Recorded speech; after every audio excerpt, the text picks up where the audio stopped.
The judge stands in a packed courtroom ready to close the case when a 5-year-old boy whispers, "Judge, I'm your son." The room freezes. Shock, confusion. A locket in his tiny hands, a perfect match to the one she buried with her stillborn child. She locks the courtroom doors, demands answers, but the deeper she digs, the darker the truth becomes. How is this possible? Who took her child? And if she uncovers the truth, will she survive it? Before we get into the story, comment below where in the world you are watching from today. The heavy oak doors of Courtroom 7A creaked under the weight of another contentious morning. Judge Naomi Miller sat straight-backed in her chair, her black robes settling around her like armor. She'd heard thousands of cases over her 15-year career, but custody battles always pulled at something deep inside her. The lawyers' voices bounced off the wood-paneled walls, their arguments growing more heated by the minute. Naomi's eyes drifted to the small boy seated beside his social worker. Unlike most children in her courtroom, he wasn't fidgeting or looking around. Instead, his clear brown eyes stayed fixed on her, studying her face with an intensity that made her slightly uncomfortable. "Your Honor," the defense attorney's voice rose sharply, "my clients have provided a loving foster home for the past 6 months. And yet," the opposing counsel cut in, "there have been concerning reports about—" Naomi raised her hand, silencing both attorneys. "I believe I've heard enough for today." Her gavel hovered above the sound block. "We'll reconvene next." "Judge." The tiny voice barely carried across the courtroom, but it stopped everyone cold. "I'm your son." The gavel slipped from Naomi's fingers, clattering against the wooden desk. The sound echoed through the suddenly silent room like a gunshot. Her heart seemed to stop, then restart with painful force. "What ... Her voice cracked. She cleared her throat, trying to maintain her composure. "What did you say?" The little boy, Elijah, according to the case file, stood up. His social worker, Ms. Jenkins, reached for his shoulder, but he stepped away. "I'm your son," he repeated, louder this time. "I've been looking for you." Whispers erupted throughout the courtroom. Naomi's hands trembled as she pressed them flat against her desk. "Bailiff," she managed. "Lock the doors. Now." The bailiff moved quickly, the locks clicking into place with finality. Naomi turned to Ms. Jenkins, who had gone pale. "Explain this." "Your Honor, I don't understand." Ms. Jenkins stuttered, shuffling through her papers. "Elijah has been in the system since he was found abandoned at 18 months old. There's no record of his biological parents. His birth certificate was missing." Naomi's mind raced back to that terrible day 5 years ago. The emergency C-section, the doctor's grave face. Your baby didn't make it. She'd never even gotten to hold him. "But I have proof," Elijah said, his small hand diving into his pocket. He pulled out something that caught the fluorescent lights, a silver locket. Naomi's breath caught in her throat.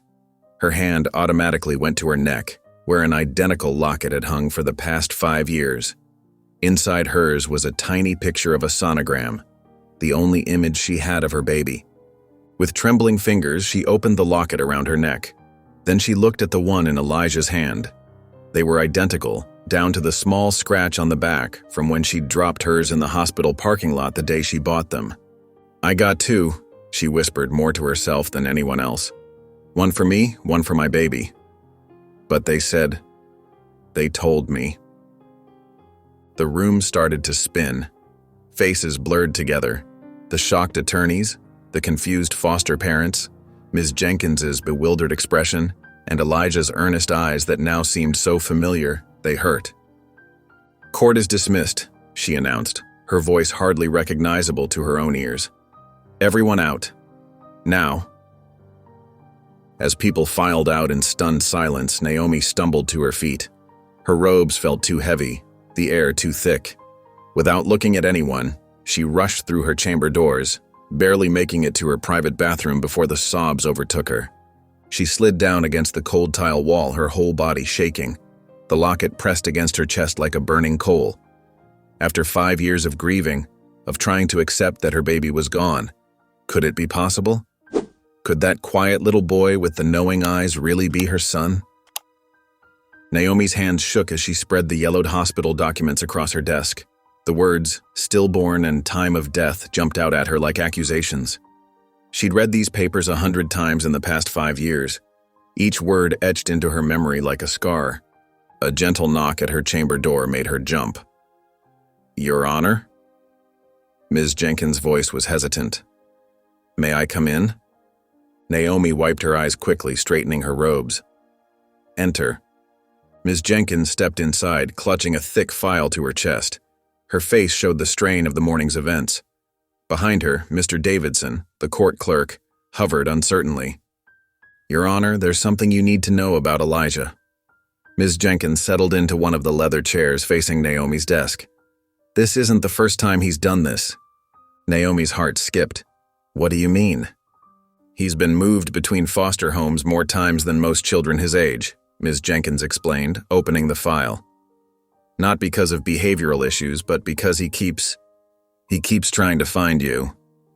"Me?" Naomi's voice came out barely above a whisper. "Well, not you specifically." Ms. Jenkins shifted uncomfortably. "He's been in front of 7 different judges in the past 3 years. Each time he whispers to them that he's their son. We thought it was just a cry for attention, a way of dealing with abandonment issues." Mr. Davidson cleared his throat. "But he's never had proof before. Those lockets—" Naomi's hand went to her neck again, feeling the familiar weight of the silver pendant. "It doesn't make sense. The hospital records clearly state—" "May I speak with him?" she asked suddenly, surprising herself. Ms. Jenkins nodded, relief visible on her face. "He's waiting outside with the bailiff. I'll get him." Moments later, Elijah walked in, his small shoulders squared with determination. Up close, Naomi could see details she'd missed from the bench, the way his dark curls fell across his forehead, the slight dimple in his left cheek. "Elijah," she said softly, "can you tell me how you knew? About being my—" She couldn't finish the sentence. He climbed onto the chair across from her desk, his feet dangling above the floor. "I just remember," he said simply. "Remember what?" "Your voice." His fingers played with the locket around his neck. "And someone taking me away. I have bad dreams about it sometimes." Naomi leaned forward, studying his face. Those eyes, deep brown with flecks of gold around the pupils, just like hers, just like her father's. But it couldn't be possible. Could it? "The hospital said my baby died," she explained gently. "I have the records right here." "Maybe they lied," Elijah said with the straightforward logic of a child. Naomi reached for her phone, her fingers moving automatically to dial the number she'd called countless times during her grief. The hospital's automated system clicked on. "Records department, please," she requested, her judicial authority creeping into her voice. After several transfers and long holds, a clerk finally answered. "I need access to all records related to a birth on April 15th, 5 years ago. Patient name Naomi Miller." "One moment, please." The clicking of keys carried through the line. "I'm sorry, but those records are restricted." Naomi sat up straighter. "Restricted? I'm the patient. I should have full access to my own medical records." "The files have been sealed by court order," the clerk explained. "I can't access them without proper authorization." "I am Judge Naomi Miller," she said, her voice sharp. "I demand to know who ordered these records sealed." "I'm sorry, Your Honor, that information is also restricted. You'll need to submit a formal request through the proper channels." Naomi set the phone down slowly, her mind racing. In 15 years on the bench, she'd never heard of hospital records being sealed without the patient's knowledge. Something was very wrong. She looked at Elijah again. This little boy who seemed so certain, so familiar. His eyes met hers steadily, filled with a wisdom far beyond his 5 years. The stark fluorescent lights of County General Hospital made Naomi's eyes hurt as she strode through the familiar corridors, Elijah's small hand clasped tightly in hers. Ms. Jenkins followed close behind, her heels clicking against the polished floor. "Judge Miller," Dr. Patel greeted them at his office door, his expression carefully neutral. "I understand you're here about your medical records?" "That's correct." Naomi's voice carried the same authority it did in her courtroom. "I want to see everything from April 15th, 5 years ago." Dr. Patel gestured for them to enter his office, a cramped space lined with medical texts and framed certificates. "As I'm sure you were told on the phone, those records are restricted." "I'm not leaving without answers." Naomi remained standing, her grip on Elijah's hand tightening slightly. "Someone sealed my records without my knowledge or consent. As both the patient and a judge, I have every right to know why." Dr. Patel's eyes flickered to Elijah, then back to Naomi. He seemed to be weighing his options. Finally, he sighed and reached for his computer keyboard. "There's something irregular about your file," he admitted, typing rapidly. "I noticed it when I took over as administrator last year. Several entries appear to have been modified after the fact." Naomi's heart pounded. "Modified how?" "Timestamps don't match. Digital signatures are inconsistent." He turned the monitor toward her. "See these delivery room notes? They were allegedly written by Dr. Thompson at 3:15 a.m., but hospital records show he wasn't even in the building until 4:30. Naomi leaned closer, scanning the familiar document that declared her baby dead. The words that had haunted her for 5 years suddenly seemed hollow. Suspect. Who else had access to these records? "That's what concerns me," Dr. Patel said quietly. "The modifications were made using administrative credentials that shouldn't exist. When I tried to investigate further, I was told to drop it." "Told by whom?" "I don't know. The order came through official channels, but..."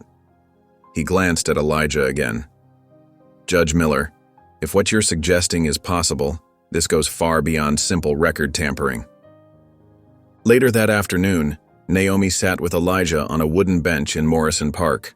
The autumn breeze rustled through nearly bare trees, and the playground stood empty except for them. Ms. Jenkins waited at a respectful distance, giving them privacy while maintaining supervision. "Elijah," Naomi began gently, "can you tell me more about what you remember? About my voice?" The boy kicked his feet, watching a fallen leaf skitter across the ground. "You used to sing to me," he said softly. "Before I was born. I remember the song." Naomi's breath caught. She had indeed sung to her unborn baby, an old lullaby her grandmother taught her. No one else knew about that. "Do you remember the words?" Elijah hummed a few notes, then sang quietly. "Sleep, my child, beneath the stars, angels watch you where you are." Tears sprang to Naomi's eyes. It was the exact lullaby. That night, alone in her study, Naomi pulled out the leather-bound pregnancy journal she'd kept hidden away for 5 years. Her hands trembled as she opened it, pages crackling with disuse. Her own handwriting stared back at her, weekly entries documenting every moment, every hope, every dream she'd had for her child. She traced her fingers over a sonogram photo taped to one page, showing tiny fingers and toes. Below it, she'd written, "Can't wait to hold these perfect little hands." Tears fell onto the page as she turned to the final entry, written the day before she went into labor. "Tomorrow I'll finally meet you, my precious one. I've been singing our special song, and I swear I can feel you moving in time with the melody. We're already connected in ways I never imagined possible." Naomi clutched the journal to her chest, her body shaking with silent sobs. All these years, she'd believed her baby was gone. But now there was hope. And with that hope came terrible questions about what really happened 5 years ago in that delivery room. Detective Sarah Reynolds drummed her fingers on her desk as Naomi explained the situation. The two women had known each other since law school, and Sarah had never seen her friend so shaken. "Let me get this straight," Sarah said, leaning forward. "A 5-year-old boy claims he's your son, the same son you were told died during delivery?" "I know how it sounds." Naomi's voice was steady, but her hands fidgeted with her necklace. "But there are too many coincidences. The locket, the tampering of hospital records, the song." Sarah nodded slowly. "I still have contacts in the records department. I'll see what I can dig up." She paused, studying her friend's face. Naomi, if someone did take your baby, this could be bigger than just one case. Later that afternoon, Naomi stood in the hallway of the Riverside Foster Center, watching through a window as Elijah played with blocks in the common room. Ms. Jenkins stood beside her, clipboard in hand. "He's different today," Ms. Jenkins observed.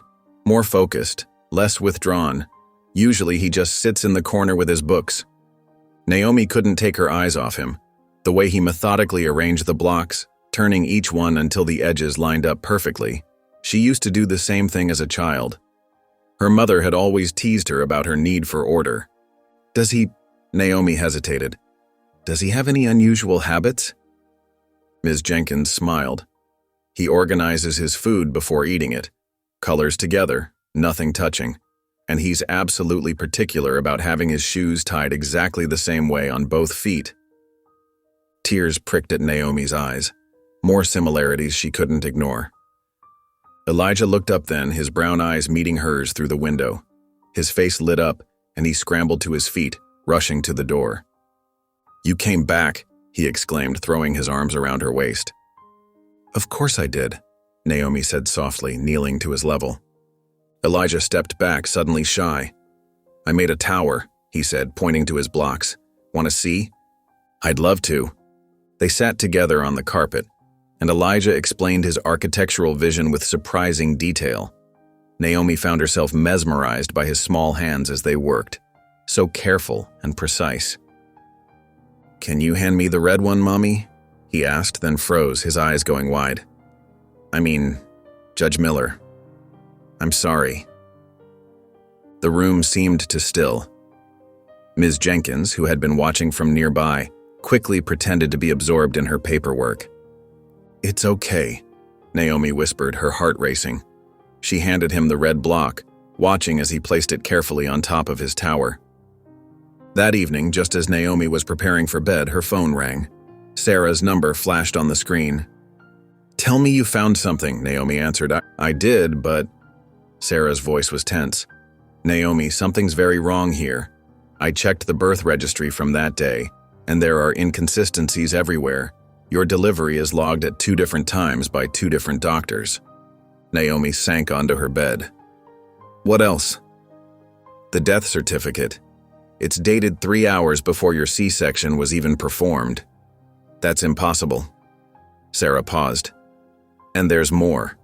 2 other women who gave birth that same night also lost their babies. All 3 cases have similar documentation irregularities."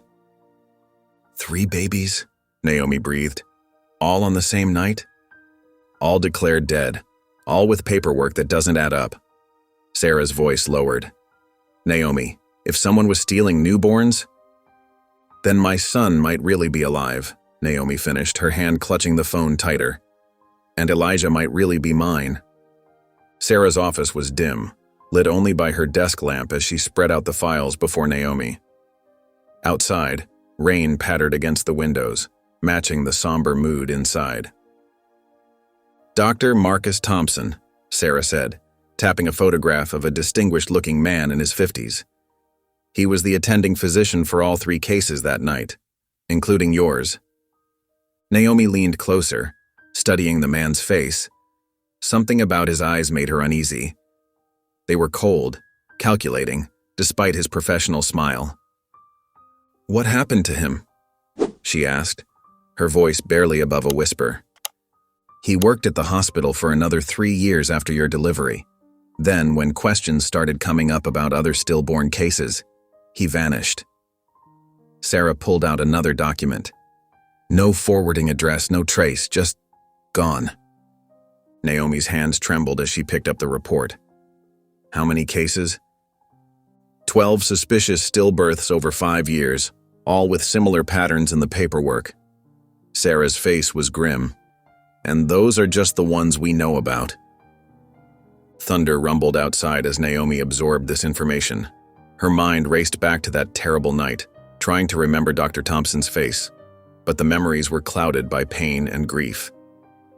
"I need to see Elijah," she said, suddenly standing up. "Right now."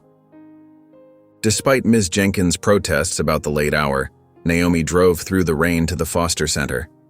The building was quiet, most of the children already asleep. Ms. Jenkins led her down the dimly lit hallway to Elijah's room.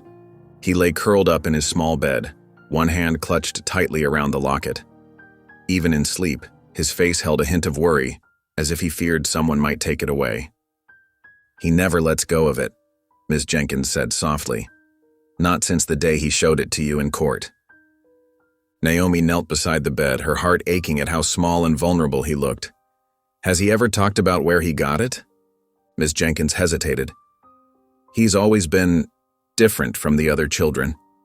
Most kids his age who've been in the system so long, they stop asking about their parents. But Elijah?" She wrapped her arms around herself.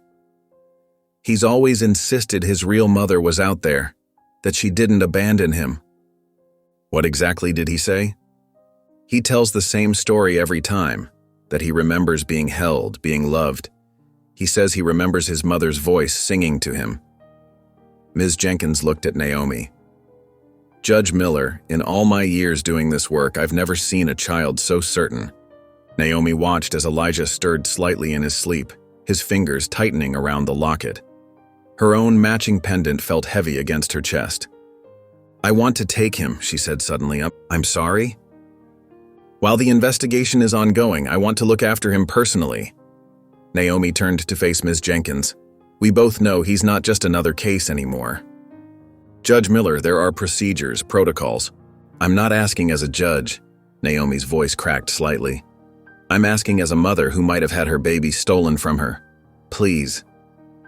Ms. Jenkins studied her for a long moment, then nodded slowly. "I'll help you file the emergency foster care paperwork first thing in the morning. But," she glanced at the sleeping child, "maybe you should stay here tonight, in case he wakes up." Naomi sank into the chair beside Elijah's bed, her eyes never leaving his peaceful face. In the soft glow of the nightlight, she could see every detail that matched her own features. The curve of his cheeks, the shape of his nose, those deep brown eyes hidden now in sleep. "I'm here," she whispered, gently touching his hand. "And I'm not going anywhere." The courthouse hallways were unusually quiet the next morning as Naomi strode toward the family court division, her heels clicking against the polished floor. Mr. Davidson, her trusted court clerk, waited by his desk with a stack of papers already prepared. "Everything's in order, Your Honor," he said, handing her the guardianship forms. "I came in early to prepare them myself." Naomi's hands trembled slightly as she signed the documents. "Thank you, James. I know this is unusual." He smiled warmly. Sometimes unusual is exactly what's needed. The temporary guardianship hearing was brief but intense. Ms. Jenkins presented her support for the arrangement, citing Elijah's immediate connection with Naomi and the ongoing investigation. When the presiding judge announced his approval, Elijah's face lit up like a Christmas morning. "Really?" he asked, his small voice filled with wonder. "I get to go home with you?" Naomi knelt down beside him, her eyes misty. "Yes, sweetheart. Would you like that?" Elijah didn't answer with words. Instead, he threw his arms around her neck, burying his face in her shoulder. The courtroom fell silent, watching this tender moment unfold. Back at the foster center, Ms. Jenkins helped Elijah pack his few belongings into a small duffel bag. He carefully wrapped his favorite book in his softest t-shirt, treating it like treasure. "You be good for Judge Miller, okay?" Ms. Jenkins said, trying to keep her voice steady. Elijah nodded solemnly. "I promise." Then he hugged her legs tightly. "Thank you for helping me find her." The drive to Naomi's house was filled with Elijah's quiet excitement. He pressed his face against the car window, taking in every detail of their journey. When they pulled into the driveway of Naomi's colonial-style home, his eyes widened. "This is where you live?" he asked in awe. "This is where we live now," Naomi corrected gently. Inside, Naomi showed him to his room, the guest room she'd hastily prepared the night before. "We can decorate it however you'd like," she said, watching as he explored the space. Elijah ran his hand over the soft blue comforter, then looked up at her with those familiar brown eyes. "Can we make it yellow?" Like sunshine? Of course we can, Naomi replied, her heart swelling. That evening, after a dinner of macaroni and cheese, Elijah's choice, Naomi helped him get ready for bed. She watched as he carefully placed his beloved book on the nightstand and tucked his locket under his pajama shirt. Would you like me to read you a story?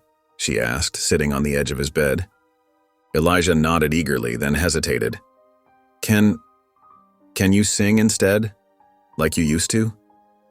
Naomi's breath caught in her throat. She used to sing "You Are My Sunshine" every night during her pregnancy. Without a word, she began the familiar melody, her voice soft and gentle in the quiet room. Elijah's eyes grew heavy as she sang, a peaceful smile spreading across his face. As she finished the song, he snuggled deeper into his pillow. I knew you'd find me, he whispered, his voice thick with sleep. Naomi leaned down and kissed his forehead, breathing in the sweet smell of his shampoo. Good night, sweetheart, she whispered back. But he was already drifting off. In her own bedroom, Naomi lay awake, staring at the ceiling. The events of the past few days played through her mind like a surreal movie. Just last week, she had been Judge Miller, known for her composure and strict adherence to protocol. Now she was potentially a mother to a little boy who might be the same baby she'd mourned for 5 years. Her whole world had shifted on its axis, transformed by a whispered sentence in a courtroom. As she listened to the soft sounds of Elijah's breathing through the baby monitor she'd hastily purchased that afternoon, Naomi felt tears rolling down her cheeks. But for the first time in 5 years, they weren't tears of grief. They were tears of hope. The morning sun had barely risen when Naomi stepped onto her front porch to collect the newspaper. A white envelope caught her eye, sitting innocently on her welcome mat. No stamp, no return address, just her name written in harsh black letters. Her hands shook as she opened it. The message inside, made from cut-out magazine letters, was brief but chilling. Stop digging into the past. Leave Elijah's case alone. She quickly glanced around the quiet neighborhood, but nothing seemed out of place. The peaceful morning felt suddenly threatening. Inside, she could hear Elijah humming as he played with his toys in the living room. Naomi's fingers trembled as she dialed Detective Reynolds' number. Someone left a warning on my doorstep, she said quietly, moving to her study where Elijah couldn't hear. I'm on my way, Reynolds replied, his voice grim. Don't touch anything else.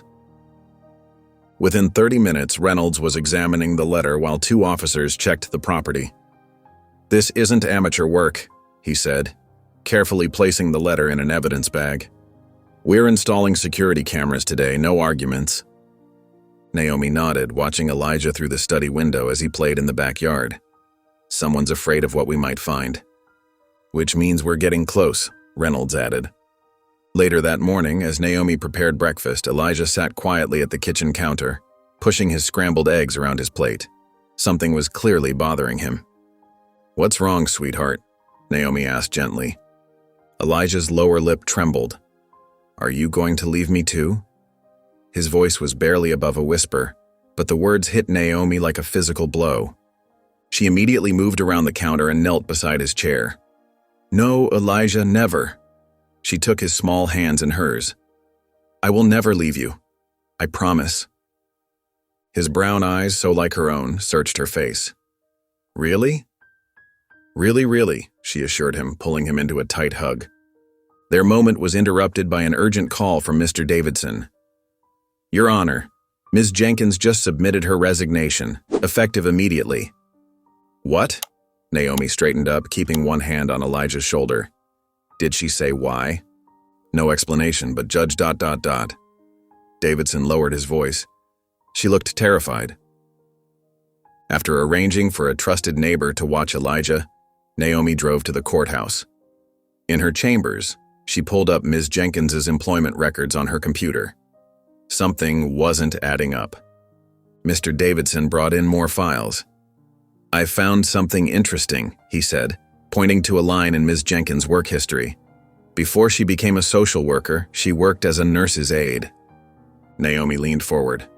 At which hospital? The same one where you gave birth, Davidson replied. And look at the dates. She worked there when Dr. Matthews was chief of obstetrics. Naomi's heart raced. Dr. Matthews, the same doctor who had disappeared after multiple suspicious stillbirth cases. The same doctor who had told her baby was dead. There's more, Davidson continued. She transferred to social services right after Dr. Matthews vanished. Naomi sat back in her chair, her mind spinning. Ms. Jenkins had been there. She had worked with Dr. Matthews. And now, just as they were getting close to the truth, she had suddenly quit. "Get me her current address," Naomi ordered, reaching for her phone to call Detective Reynolds. But Davidson was already shaking his head. "She cleared out her desk this morning and left no forwarding address. It's like she's vanished." Naomi's hand tightened around her phone. The warning letter, Ms. Jenkins' sudden disappearance, the connection to Dr. Matthews. It was all connected. Someone had orchestrated an elaborate deception 5 years ago, and now they were scrambling to keep it hidden. The morning started like any other in Naomi's chambers, with stacks of case files and the gentle hum of her computer. Mr. Davidson had just brought in her morning coffee when a sharp knock interrupted their routine. "Come in," Naomi called, not looking up from her paperwork. A tall man in an impeccably tailored charcoal suit strode in, followed by a stern-looking attorney. The businessman's presence commanded attention, his silver-streaked hair and perfectly polished shoes speaking of wealth and influence. "Judge Miller," he said smoothly. "I'm Nathaniel Hawthorne." His smile didn't reach his eyes. "I believe you have my son." Naomi's coffee cup froze halfway to her lips. "Excuse me?" The attorney stepped forward, placing a thick manila envelope on her desk. "My client has proof that the child known as Elijah is his biological son." With steady hands that betrayed none of her inner turmoil, Naomi opened the envelope. Inside was a birth certificate, complete with official seals and signatures. According to the document, Elijah was indeed Nathaniel Hawthorne's son. "This is impossible," Naomi whispered, her eyes scanning the paper repeatedly. "I assure you it's quite possible," Hawthorne said, his voice carrying a note of smug satisfaction. "And I've come to collect my boy." Just then, Elijah peeked into the chambers. He often visited Naomi during his morning break from the courthouse daycare. His eyes widened at the sight of Hawthorne, and he immediately darted behind Naomi, his small fingers gripping her black judge's robe. "Who is he?" Elijah whispered, pressing his face against the fabric. Hawthorne's smile widened. "Hello, son, I've come to take you home."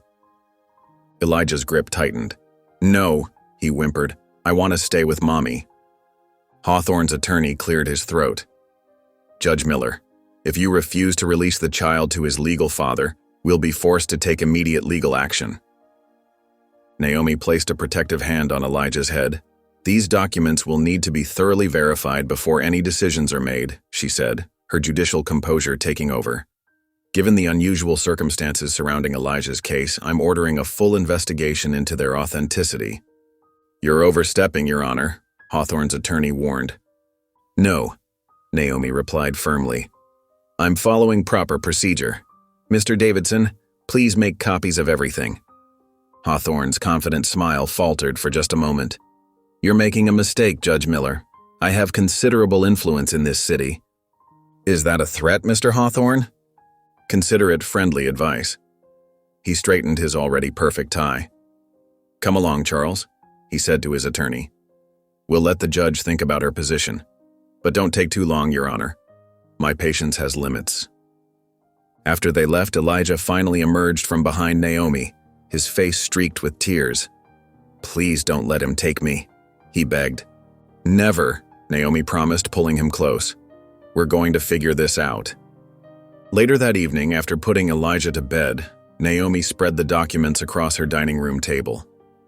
Something about the birth certificate kept drawing her attention.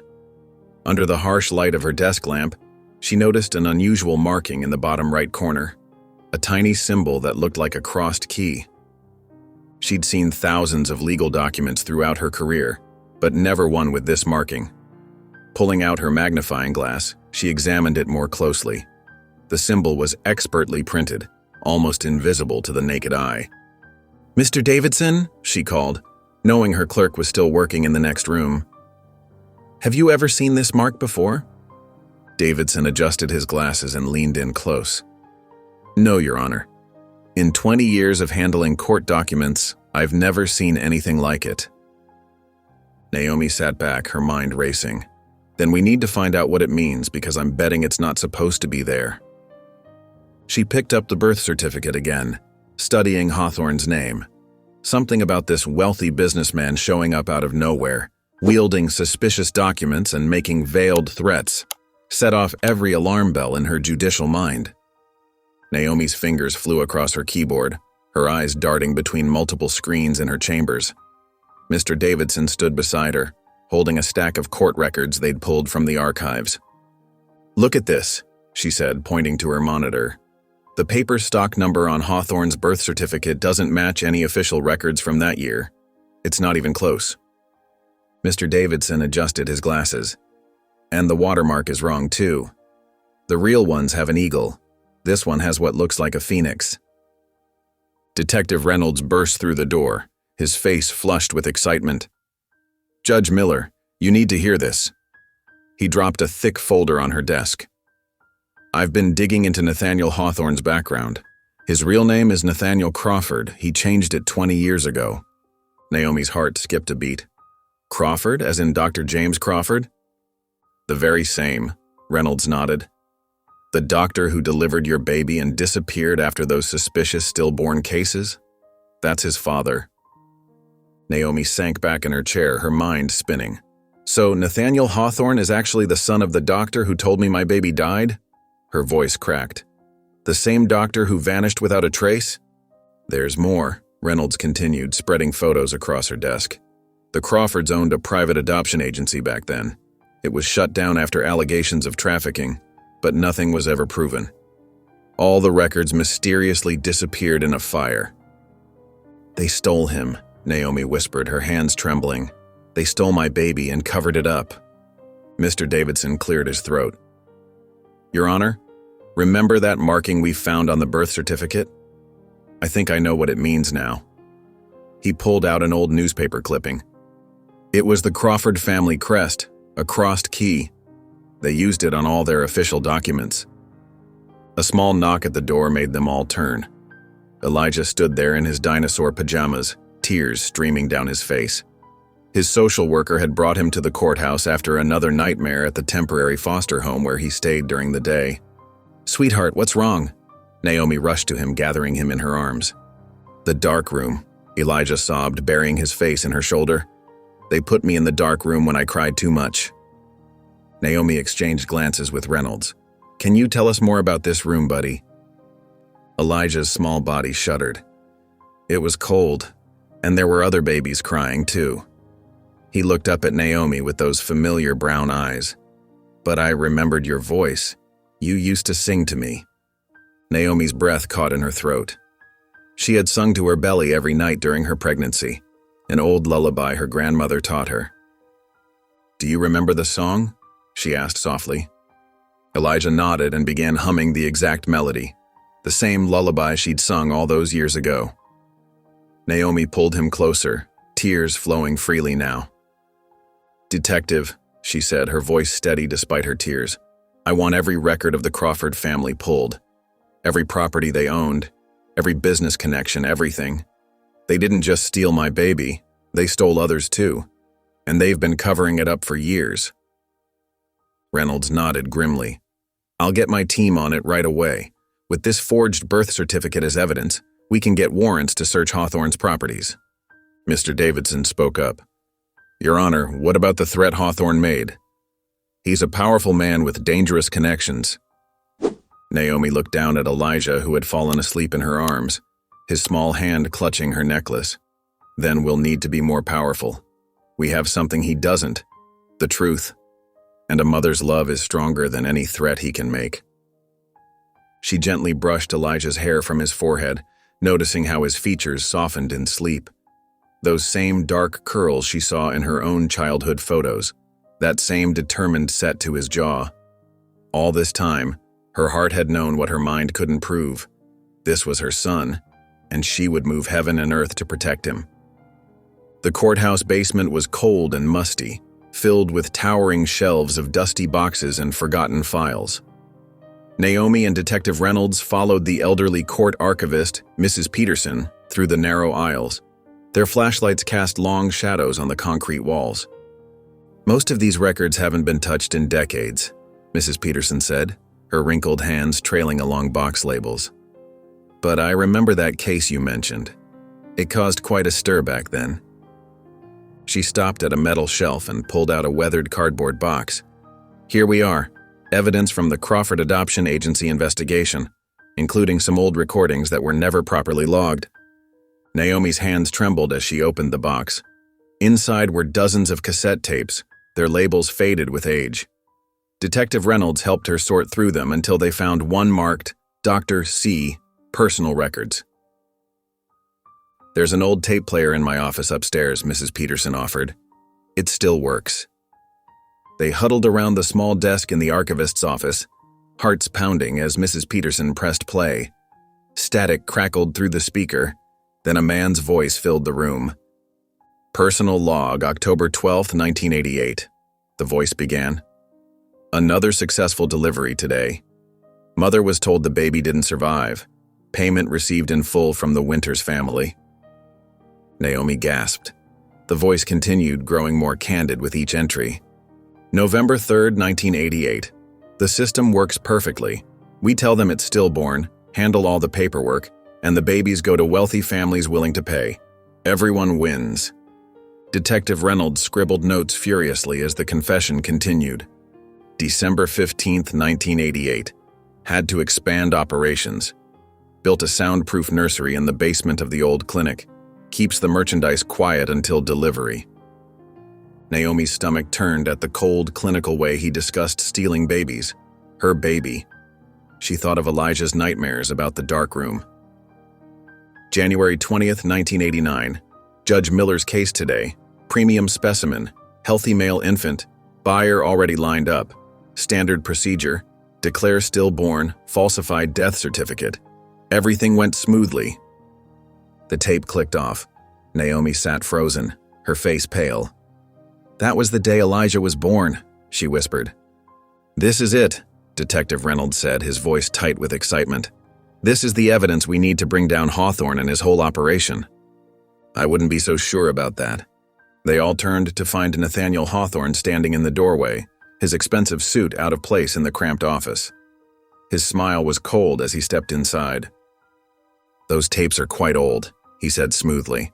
"And unfortunately, they were just destroyed in an electrical fire, along with this entire section of the archives." "What are you talking about?" Naomi demanded, clutching the tape protectively. Hawthorne's smirk widened. "Oh, you'll see in about—" He checked his gold watch. 3 minutes, when the faulty wiring in this very old building causes a tragic accident. My security team has already evacuated the other floors." "You can't destroy evidence," Detective Reynolds growled, reaching for his phone. "Evidence?" Hawthorne laughed.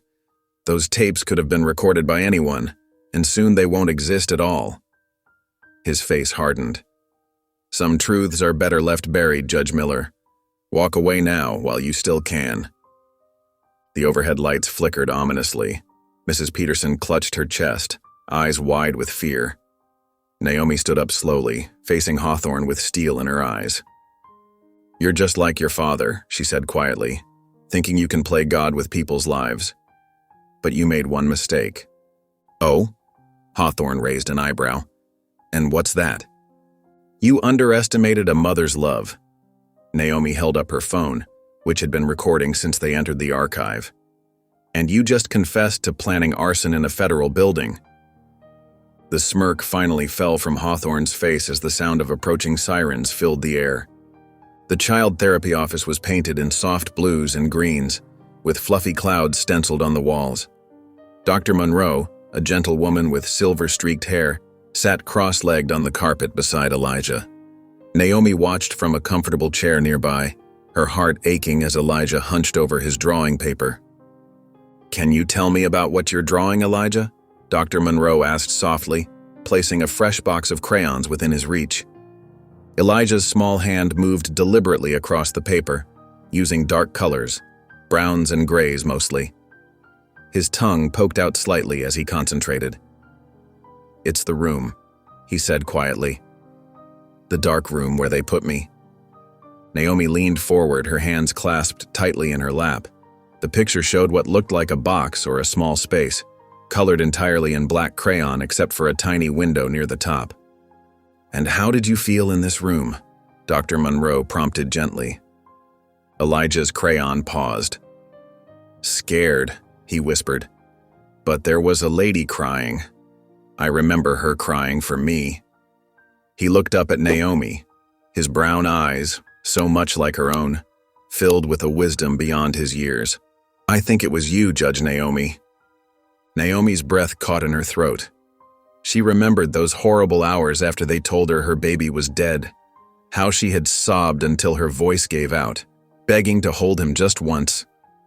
Could Elijah actually remember hearing her? Dr. Monroe carefully kept her expression neutral, though her eyes showed deep concern. "Elijah, can you tell me more about the crying lady?" "She was sad," Elijah said, adding more black to his drawing. "Really sad. I wanted to tell her I was okay, but I couldn't talk yet. I was too little." He picked up a blue crayon and drew tears falling outside the dark room. Naomi's phone buzzed, making her jump. It was a text from Detective Reynolds. "Found former nurse from delivery ward. Says she knows everything. Will only meet in person. Tomorrow, 10 a.m., Garden Grove Park." Her hands shaking slightly, Naomi typed back a quick confirmation. When she looked up, Elijah had started a new drawing. "What's this one about?" Dr. Monroe asked, watching as Elijah used brighter colors this time. "This is now," he said, drawing what looked like two stick figures holding hands. "This is me and Judge Naomi. We're happy now." He paused, then added carefully, "Even though the bad man keeps trying to scare us." Dr. Monroe's eyebrows rose slightly. "What bad man, Elijah?" "The man in the fancy suit," Elijah mumbled, pressing so hard with his crayon that it snapped. "He pretends to smile, but his eyes are mean, like the doctor who took me away."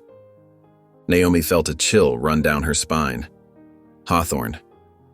Somehow Elijah recognized something in him that connected to his earliest memories. "After the session, Doctor." Monroe pulled Naomi aside while Elijah played with some toys in the waiting room. "His memories are remarkably clear for someone who was so young," she said. "Trauma can create very strong imprints even in infants. I believe he's genuinely remembering real events." Naomi nodded, watching Elijah through the doorway. "We're meeting someone tomorrow who might be able to confirm everything. A nurse who was there that day." "Be careful, Doctor," Monroe warned. "If what Elijah remembers is true, there are people who won't want this story told." That evening, as Naomi helped Elijah pack his favorite stuffed animal for their trip to meet the nurse, he suddenly hugged her tight. "You won't let them take me away again, will you?" Naomi knelt down and looked him in the eyes. "Never," she promised fiercely. "I lost you once. I will never let that happen again." She tucked him into bed, making sure his nightlight was on. As she turned to leave, his small voice stopped her. "I knew you were my real mommy," he said sleepily. "That's why I kept looking for you." Tears pricked at Naomi's eyes as she closed his door. Tomorrow, they would finally get answers. She just prayed they would be ready for whatever truth the nurse had to share. The old farmhouse stood alone at the end of a long dirt road, its weathered walls telling stories of decades gone by. Naomi held Elijah's hand tightly as they approached the front porch, Detective Reynolds walking slightly ahead of them, his keen eyes scanning the surroundings. "Stay close," Reynolds murmured, knocking on the door. After a long moment, the door creaked open slightly, revealing an elderly woman with silver hair and trembling hands. Mrs. Greer's eyes darted nervously past them, checking the empty road before ushering them inside. "Quickly, quickly," she whispered, securing multiple locks on the door. The inside of the house was dim, with heavy curtains drawn across every window. "We don't have much time." Naomi guided Elijah to a worn armchair, keeping him close as Mrs. Greer paced anxiously across the faded carpet. The old nurse's hands wouldn't stop shaking as she wrung them together. "I've carried this guilt for so long," Mrs. Greer said, her voice quavering. "They made us do terrible things, falsifying records, lying to mothers. She stopped, looking directly at Naomi. "Your baby, your Elijah. He wasn't the only one. There were dozens over the years." Elijah pressed closer to Naomi, his small fingers gripping her sleeve. Reynolds pulled out a notepad, his pen ready. "Who made you do these things, Mrs. Greer?" The old nurse glanced fearfully at the windows. "They threatened our families if we spoke up. The doctor, he was just following orders from higher up. The real mastermind was—" A car engine roared outside, tires crunching rapidly on gravel. Mrs. Greer's face went white. "Oh God, they found me." Reynolds drew his weapon, moving toward the window. "Get down." Naomi grabbed Elijah, pulling him behind a heavy oak cabinet just as the first shots rang out. Glass exploded inward as bullets shattered the windows. Elijah buried his face against her chest, whimpering softly as she covered his head with her arms. "Mrs. Greer!" Reynolds shouted. The old nurse stumbled backward, red blooming across her chest. Her eyes were wide with shock as she fell. Naomi started to move toward her, but Reynolds held her back. "Stay down!" he ordered, returning fire through the broken window. Mrs. Greer's breathing was labored as she locked eyes with Naomi. "The ledger," she gasped, her voice barely audible above the gunfire. "Find the ledger." Her hand went limp, eyes staring sightlessly at the ceiling. "Back door!" Reynolds shouted, laying down covering fire. "Now!" Naomi scooped up Elijah, holding him tight against her chest as she ran. The boy was trembling, his tears soaking into her blouse. They burst through the kitchen and out the back door, Reynolds right behind them. "My car!" he yelled, guiding them toward where he'd parked behind the house. More shots rang out, bullets kicking up dirt at their feet. Naomi dove into the back seat with Elijah as Reynolds jumped behind the wheel. The engine roared to life, tires spinning in the gravel as they sped away. Through the rear window, Naomi caught a glimpse of a black sedan and a familiar figure stepping out. Nathaniel Hawthorne, his expensive suit pristine as he watched them escape. "Are you both okay?" Reynolds called back, taking sharp turns down country roads to lose any pursuit. "We're okay," Naomi answered, though her voice shook. She held Elijah closer, feeling his racing heartbeat against her chest. "We're okay, sweetheart," she whispered to him. "I've got you." Elijah's small hands clutched her shirt. "The bad men found us," he whimpered. "They won't get you," Naomi promised fiercely, pressing a kiss to his forehead. "I won't let them." Reynolds checked his mirrors constantly as they sped toward the city. Mrs. Greer's last words, about a ledger. That could be the evidence we need. Naomi nodded, her mind racing. They were in danger now, real danger. But Mrs. Greer's death wouldn't be in vain. Somewhere out there was a ledger that could expose everything, and they had to find it before Hawthorne did. The drive back to Naomi's house was tense and silent. Detective Reynolds insisted on checking every room before letting them enter, his hand never far from his weapon. Elijah clung to Naomi's side, his small frame still trembling from the earlier violence. "I'll have officers watching the house round the clock," Reynolds said, drawing the curtains closed. "No one gets near either of you without my knowing." Naomi nodded, guiding Elijah to the couch where he curled up against her. "What about Mrs. Greer's house? There might be evidence." "My team's already there." Reynolds ran a hand through his graying hair. "They're collecting everything they can find. I'll head back once I know you're secure." Hours passed like molasses. Elijah finally dozed off, exhausted from the day's trauma, while Naomi kept vigil. Every car that passed made her tense. Every shadow seemed to hide a threat. Just past midnight, Reynolds returned carrying a weathered leather bag. "Found this hidden in Mrs. Greer's attic," he said quietly, placing it on the kitchen table. "You need to see this." Inside was an old hospital ledger, its pages yellow with age. Naomi's hands shook as she opened it. Lines of neat handwriting filled each page, but the entries were strange, just numbers and initials, arranged in columns. "It's coded," Reynolds explained, pointing to a particular entry. "But look at the date." Naomi's breath caught. It was the day of her delivery. Her eyes scanned the row, seeing her initials, NC. Following across, there were more numbers, and then another set of initials, NH. "Nathaniel Hawthorne," she whispered. Reynolds nodded grimly. And it's not just you. Look at how many entries there are. Page after page revealed the same pattern. Decades of coded transactions, each representing a stolen life. Naomi's legal mind kicked in, calculating the scope. "This isn't just about my baby," she said, her voice hollow. "This is organized crime. They've been stealing babies and selling them to wealthy families for years." "Families with enough power to cover it up," Reynolds added, "and enough money to make people disappear." Naomi glanced at Elijah, sleeping peacefully on the couch. Her son, her miracle, had somehow found his way back to her. But how many other mothers were still searching? How many families had been torn apart by this cruel scheme? "We need to protect this ledger," she said firmly. "It's evidence of everything." Reynolds agreed. "The courthouse vault is our best bet.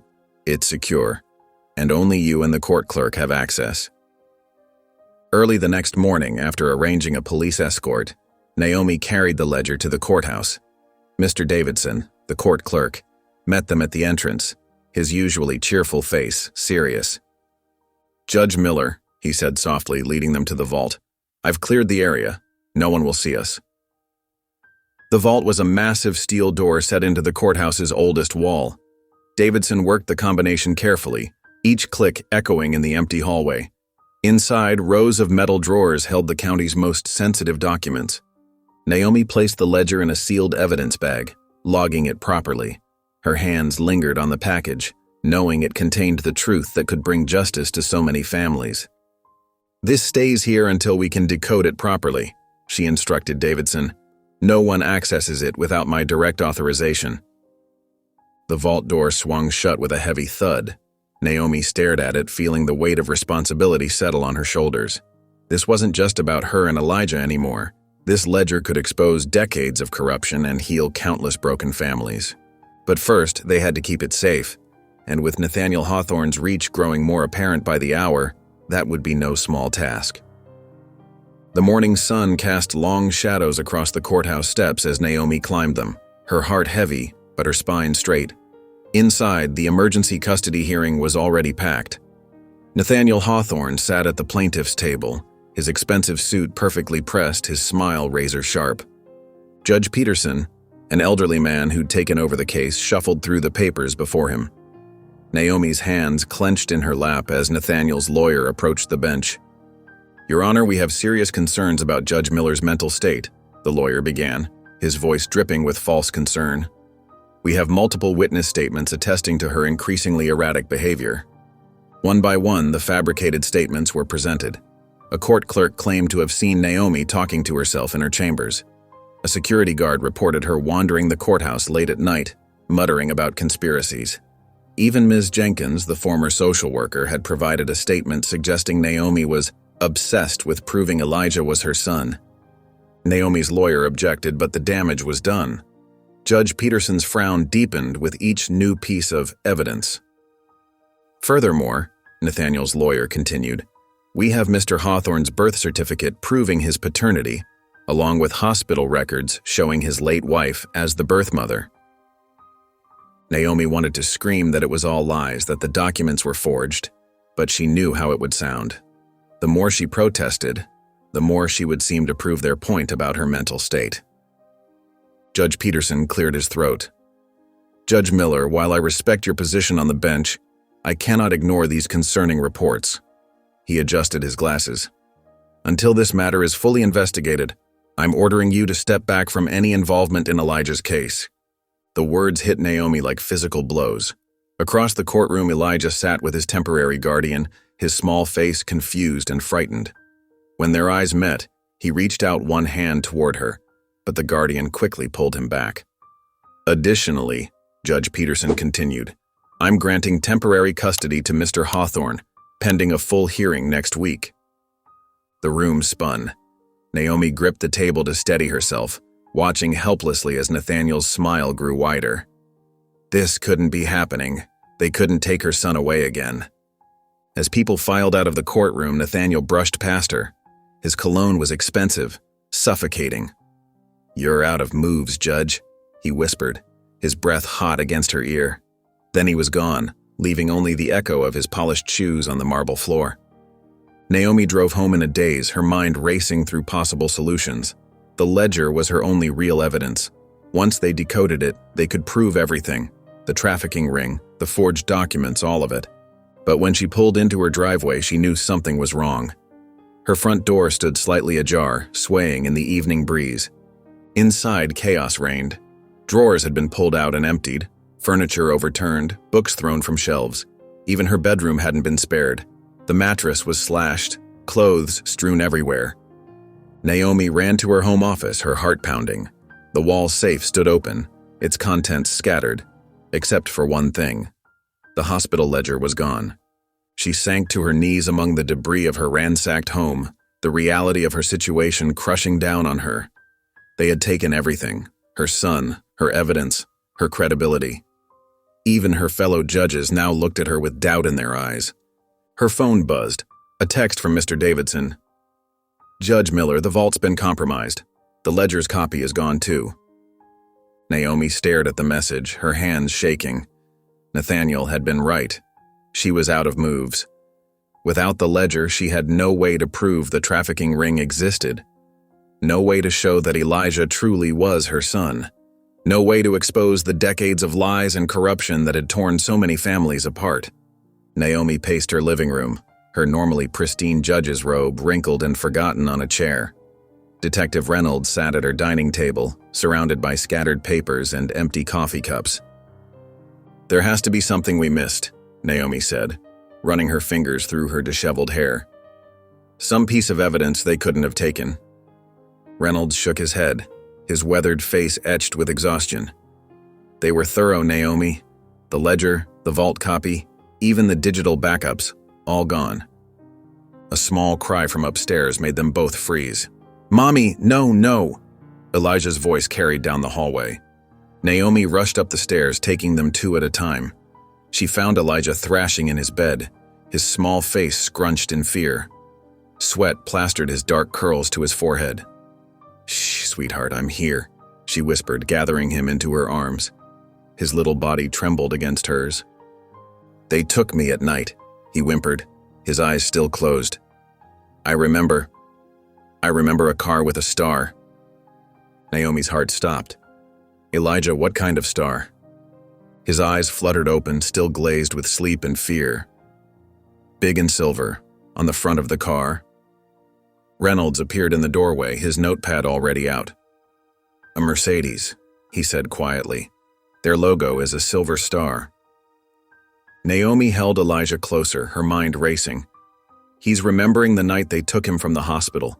These aren't just nightmares, they're memories. "The hospital must have had security cameras," Reynolds said, already dialing on his phone. "Even back then, they would have recorded the parking lot." While Reynolds made calls, Naomi helped Elijah back to sleep, humming softly until his breathing steadied. She touched the locket around his neck, the match to her own, and felt tears burn her eyes. 2 hours later, they stood in the hospital's security office, watching as a young tech searched through archived footage. "I'm sorry," the tech said, clicking through empty files. "Everything from that time period has been wiped.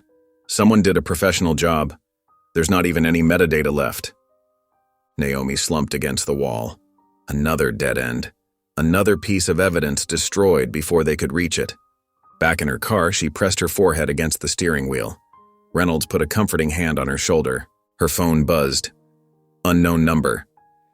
"Meet me alone, I have what you need." Naomi showed the message to Reynolds, who immediately shook his head. "It's too dangerous. Could be a trap."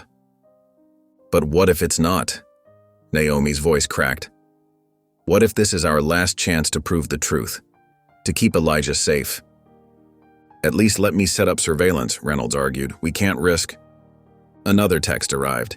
"Come alone or I destroy everything. You have 1 hour." Naomi's hands tightened on the steering wheel. "I have to go. They're going to give Elijah to Hawthorne next week. I can't let that happen." Reynolds ran a hand over his face. "Naomi, think about this. If something happens to you, who's going to fight for Elijah?" She looked at him, her brown eyes, so like Elijah's, filled with determination. If I don't go, there won't be anything left to fight with. They've taken everything else. At least wear a wire, Reynolds pleaded, but Naomi was already shaking her head. Number, I can't risk spooking them. This might be our only shot at getting proof. She pulled out her phone, hands trembling slightly as she typed, "Where?" The response came immediately. Old Warehouse District. Building 23. 1 hour. Come through the back door. The Old Warehouse District loomed dark and forbidding against the night sky. Naomi's headlights cut through the shadows as she pulled into the empty parking lot behind Building 23. Her hands trembled slightly as she turned off the engine, plunging everything into darkness. Detective Reynolds' words echoed in her mind. This could be a trap. But what choice did she have? They'd taken everything else, the ledger, the hospital records, even the surveillance tapes. This mysterious meeting might be her last chance to save Elijah. The concrete felt cold and damp beneath her feet as she stepped out of her car. The autumn air carried a bitter chill that made her pull her coat tighter around herself. Her footsteps echoed in the empty lot, each sound making her heart beat faster. A figure emerged from the shadows, hooded and anonymous. Naomi forced herself to stand her ground, though every instinct screamed at her to run. "Judge Miller!" The voice was deliberately muffled, impossible to identify as male or female. "You came alone. Good." "I did what you asked," Naomi said, proud that her voice remained steady. "You said you have something I need." The figure reached into their pocket and Naomi tensed, but what emerged was only a small USB drive, its metal surface gleaming dully in the dim light. "This is the last copy," the figure said, holding it out. "Everything else has been destroyed." Naomi reached for it with trembling fingers. "What's on it?" "The truth you've been looking for." The figure stepped back as soon as Naomi took the drive. "But be careful how you use it. Some people will do anything to keep this buried." "Wait!" Naomi called as the figure turned to leave. "Who are you? Why are you helping me?" But the mysterious informant was already running, disappearing into the maze of warehouses before Naomi could take more than a step forward. Within seconds, she was alone again in the dark parking lot. 20 minutes later, Naomi sat in her car outside the police station, Reynolds beside her as they huddled over her laptop. The USB drive hummed as it loaded, revealing a single video file. "It's from the hospital's security cameras," Reynolds muttered, leaning closer. "The night your baby supposedly died." The footage was grainy and showed signs of age, but clear enough to make out the hospital's nursery. A nurse appeared, carrying a bundle wrapped in blue. A baby. Naomi's breath caught in her throat as she watched the nurse look around furtively before slipping out a side door. The camera angle changed to show the hospital's service entrance. The same nurse emerged, still carrying the precious bundle. A man in an expensive suit waited by a car, a Mercedes with its distinctive star logo gleaming even in the grainy footage. "Stop," Naomi whispered. "Pause it there." Reynolds froze the frame as the man turned toward the camera. Even through the grain and static, there was no mistaking that face, or the star-shaped pin on his lapel. "Dr. Richard Hawthorne," Reynolds said quietly. "Nathaniel's father." Naomi's hands clenched into fists. "He stole my baby. He stole Elijah and made me believe he was dead." Her voice cracked with pain and fury. Her phone buzzed, making them both jump. An unknown number flashed on the screen with a single message. "If you play that video in court, Elijah disappears forever." Naomi stared at the message, her blood running cold. The proof she desperately searched for was finally in her hands, but using it could cost her everything. She looked at the frozen image of Dr. Hawthorne on her laptop screen, then back at the threatening message. "They're watching us," Reynolds said grimly. "They must have followed you to the meeting." Naomi's fingers tightened around her phone, her knuckles white with tension. The choice before her seemed impossible: reveal the truth and risk losing Elijah forever, or keep silent and let the Hawthornes continue their reign of corruption. Naomi's tires screeched as she pulled into her driveway, her heart pounding against her ribs. The house looked quiet. Too quiet. The porch light she always left on was dark, and Elijah's favorite stuffed bear lay abandoned on the front steps. "Elijah?" she called out, fumbling with her keys as she rushed to unlock the door. The babysitter she'd hired, a retired police officer Reynolds had personally vetted, was supposed to be here with him. "Mrs. Peterson? Is anyone home?" Silence answered her. The living room was empty, toys scattered across the floor as if Elijah had been playing there recently. A half-eaten sandwich sat on the coffee table, the bread already starting to dry out. "Elijah," her voice cracked with panic as she ran from room to room. The kitchen was empty. The bathroom door stood open, showing nothing but shadows. His bedroom was untouched, the covers still neatly made from that morning.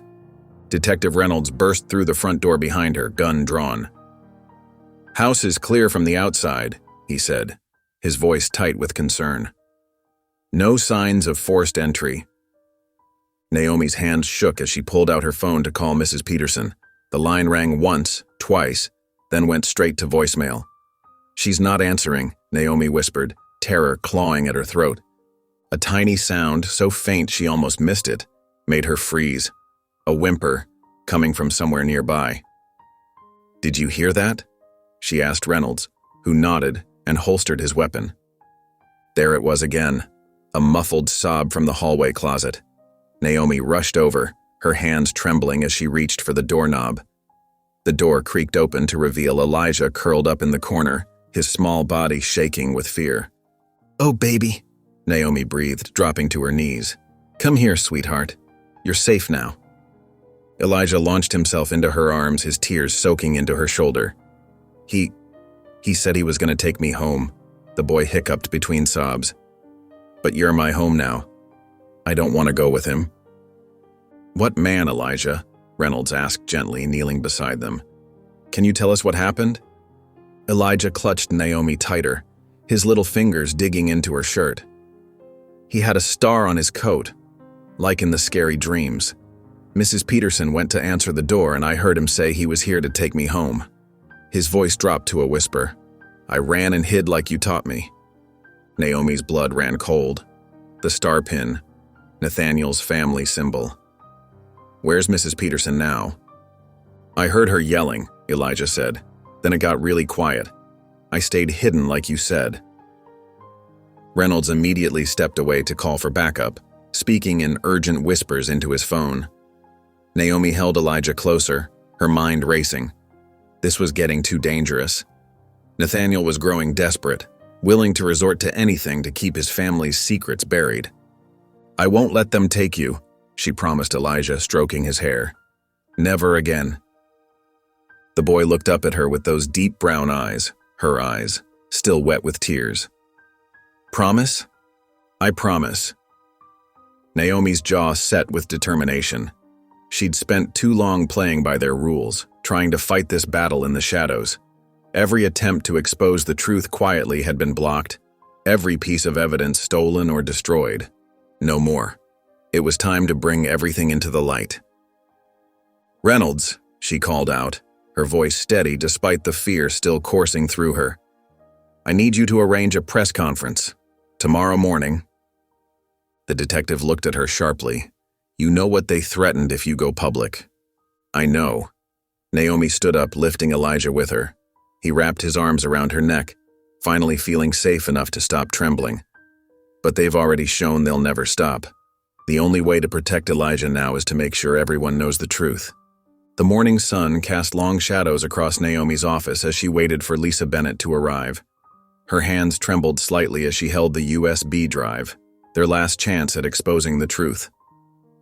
Detective Reynolds stood by the window, watching the street below with sharp eyes. "Are you absolutely certain about this?" he asked, his voice heavy with concern. Before Naomi could answer, there was a soft knock at the door. Mr. Davidson, the court clerk, ushered in a woman in her 40s wearing a crisp blazer. Lisa Bennett, the most respected investigative journalist in the state. "Judge Miller," Lisa said, her expression serious. "I came as soon as I could. You said this was urgent?" Naomi took a deep breath. "What I'm about to show you will shake this city to its core. But before I hand this over, I need your word that this story runs exactly as we present it. No editorial changes, no pressure from above to water it down." Lisa's eyes sparkled with determination. "Judge, I've built my career on exposing corruption.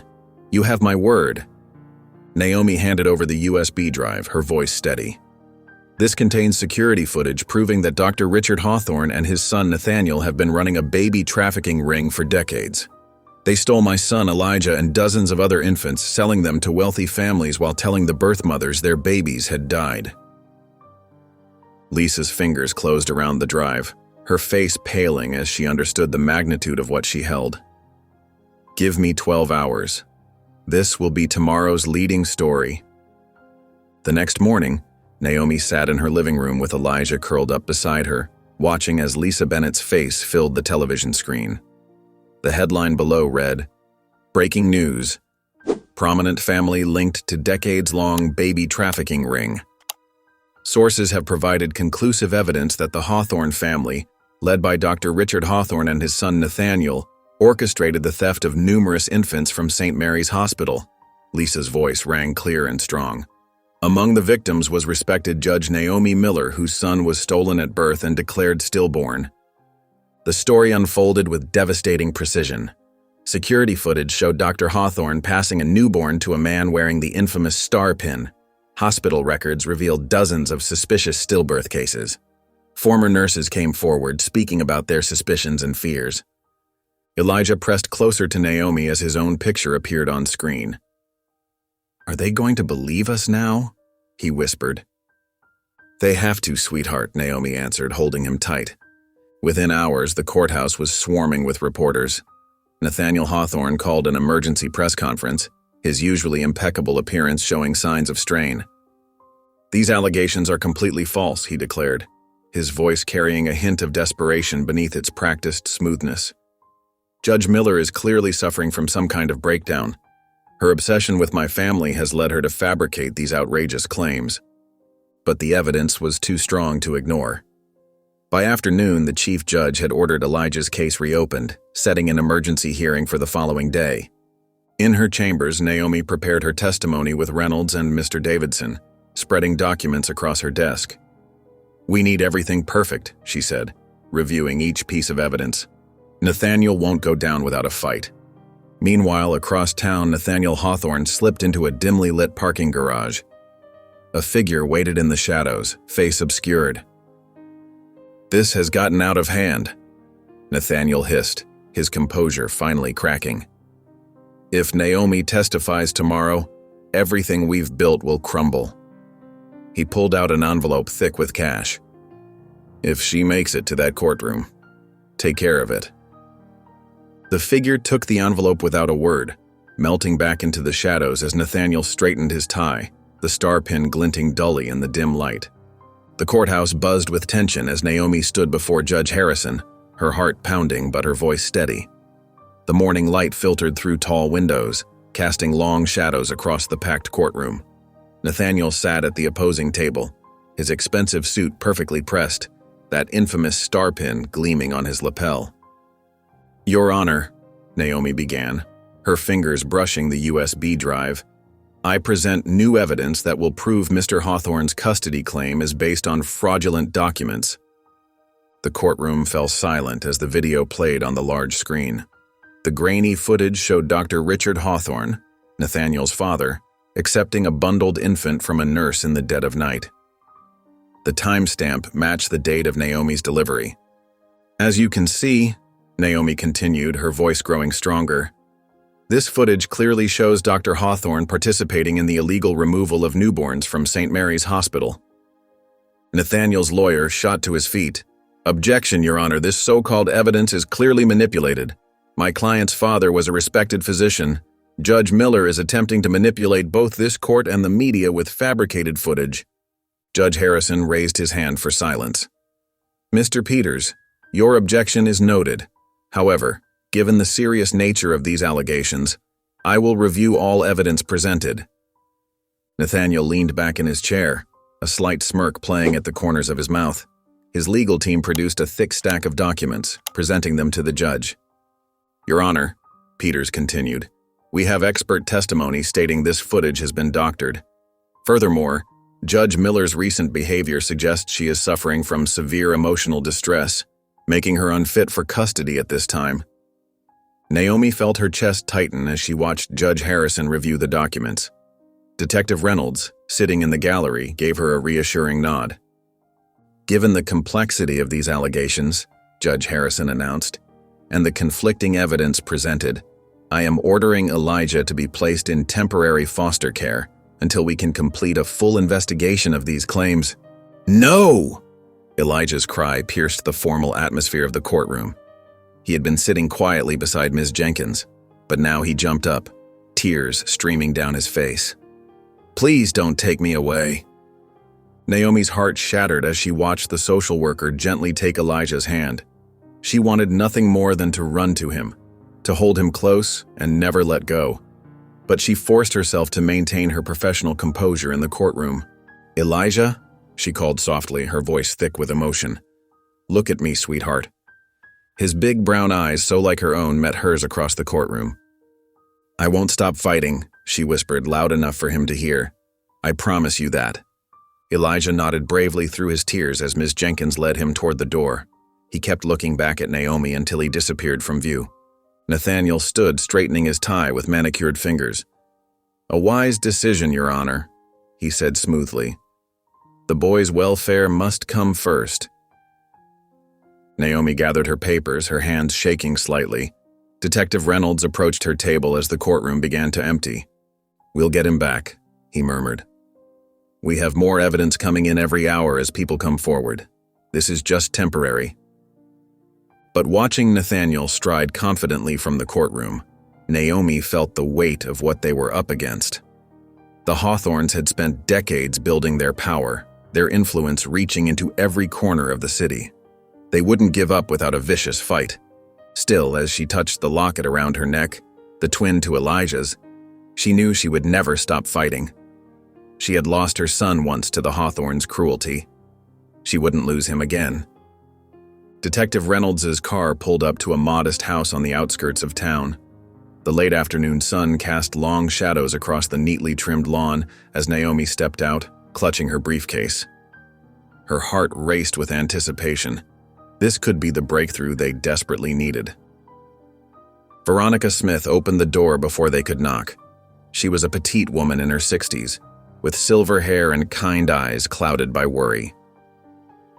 "Come in quickly," she whispered, ushering them inside. The living room was cozy but sparse, with faded floral wallpaper and family photos lining the walls. Veronica's hands trembled as she pulled out an old shoebox from behind a loose baseboard. "I should have spoken up years ago," she said, her voice quavering. "But Dr. Hawthorne, he made threats. Not just against me, but my family too." Detective Reynolds leaned forward. "You're safe now, Mrs. Smith. We can protect you." Veronica opened the box, revealing dozens of yellowed papers. "I kept copies of everything," she explained. "Birth certificates, delivery records, nurse logs, the real ones, not the fake documents they made us file." Naomi's breath caught as Veronica carefully extracted one particular document. There, in crisp black ink, was Elijah's true birth certificate. Naomi's name was listed clearly as the mother, along with his original time and date of birth. "I was there that night," Veronica said softly, watching Naomi's face. "When they told you your baby had died, he was actually being taken to another part of the hospital. Dr. Hawthorne had it all arranged beforehand." Tears blurred Naomi's vision as she traced her fingers over the document. "This proves it," she whispered. "This proves everything." Detective Reynolds carefully photographed each document while Naomi made certified copies. "We need to file an emergency appeal first thing in the morning," he said. "With this evidence, no judge could deny your claim." But when they arrived at the courthouse the next day, they found Nathaniel's legal team had already filed a motion to suppress any new evidence, claiming it would be prejudicial to ongoing proceedings. "How did he know?" Naomi demanded, pacing her office while Mr. Davidson searched through legal precedents. "We only got these documents last night." "He must have eyes everywhere," Detective Reynolds muttered, his phone buzzing with an urgent message. His face grew grave as he read it. "Naomi, Veronica Smith is missing." Naomi felt her blood run cold. "What?" "Local PD just found her house empty. Her car's still in the driveway, but she's gone. He pulled up a video on his phone. Grainy security footage from a neighbor's camera showing a black SUV crawling past Veronica's house late the previous night. "We need to find her," Naomi said, her voice tight with worry. "She's the only witness who can authenticate these documents." Detective Reynolds was already dialing his team. "I'm putting out an APB on that SUV. The plates aren't visible, but it's a start." Mr. Davidson looked up from his law books. "Even without Mrs. Smith, these documents are compelling evidence. They have official hospital watermarks, proper signatures." "But Nathaniel's team will claim they're forgeries," Naomi said, rubbing her temples. "Without Veronica to testify to their authenticity, it's our word against theirs." The security footage played again on Reynolds' phone, the black SUV making another pass by Veronica's house before disappearing into the night. Naomi stared at the screen, her jaw set with determination. They had come too far to let Nathaniel intimidate another witness into silence. "Keep searching for her," she told Reynolds. "She has to be somewhere, and get me everything you can on that SUV. Make, model, anything that might help us trace it." The courthouse steps were slick with morning rain as Naomi rushed up them, her heels clicking against the wet stone. Detective Reynolds followed close behind, both of them racing against time. Their footsteps echoed through the marble halls as they hurried toward Courtroom 3. Inside, the room was already packed. Nathaniel sat at the defendant's table, wearing an expensive charcoal suit and that insufferable smile that made Naomi's blood boil. His team of lawyers flanked him like a wall of expensive suits and leather briefcases.